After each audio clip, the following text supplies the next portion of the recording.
এই নতুন বছরটা আমরা যেন বেশি বেশি আল্লাহর শুকরিয়া দিয়ে নতুন বছরটাকে সমৃদ্ধ করতে পারি, বেশি বেশি যেন আল্লাহর ইবাদত করতে পারি। নতুন বছরে আমরা শপথ নেই আমরা যেন অন্তরে হিংসা লালন না করি, বিদ্বেষ লালন না করি, আমরা নিজেরা যেন কাদা ছোড়াছুরি না করি, আমরা যেন মিলেমিশে একসাথে একাকার হয়ে যায়। আল্লাহ তুমি কবুল করো, আমরা পড়ি আমিন। 60টা জিনিস মানুষ মরে যাওয়ার পরে তার কবরে পৌঁছতে থাকে। ইন্না মিম্মা ইয়ালহাকুল মুমিন মিন হাসানাতিহি বা'দা মাউতিহি, মানুষ মরে যাওয়ার পরেও যে 60টা জিনিস তার কবরে পৌঁছায় তার মধ্যে একটা হচ্ছে মসজিদান বানাহু, সে যে মসজিদ বানিয়ে গিয়েছে ওই মসজিদের সওয়াব। সুবহানাল্লাহ পড়ে। আপনি টাকা দিয়ে মসজিদ বানিয়ে দিলেন, ওই মসজিদে মুসল্লিরা নামাজ পড়ে, রোজাদাররা এসে ওখানে ইফতার খায়, তাহাজ্জুদ আদায়কারীরা তাহাজ্জুদ পড়ে, তাদের সওয়াবের কমতি হবে না, কিন্তু তাদের সওয়াবের একটা পার্সেন্টেজ সওয়াব যে ব্যক্তি মসজিদ বানালো তার আমলনামে আল্লাহ ঢুকিয়ে দেয়। সুবহানাল্লাহ বলতে পারলেন না? হে নামাজি আমার ঘরে নামাজে পড়ো আজ, দিল মে তোমার চরণ তলে হৃদয় যায় নামাজ।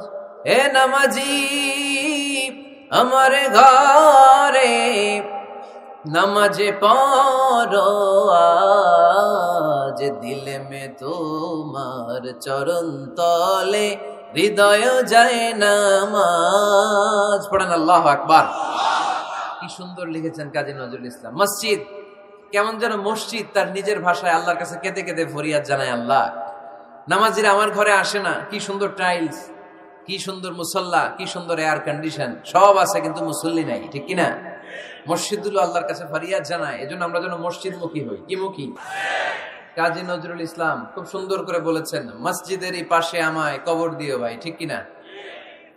মসজিদেরই পাশে আমায় কবর দিও ভাই, যেন গড়ে হতে মুয়াজ্জিনের আযান শুনতে পাই।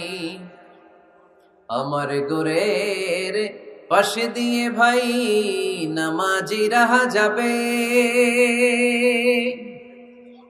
পবিত্র সেই পায়ের ধ্বনি এ বান্দা শুনতে পাবে। গোরা যাব হতে গুনাহগার পাইবে রেহাই, মসজিদেরই পাশে আমায় কবর দিও ভাই।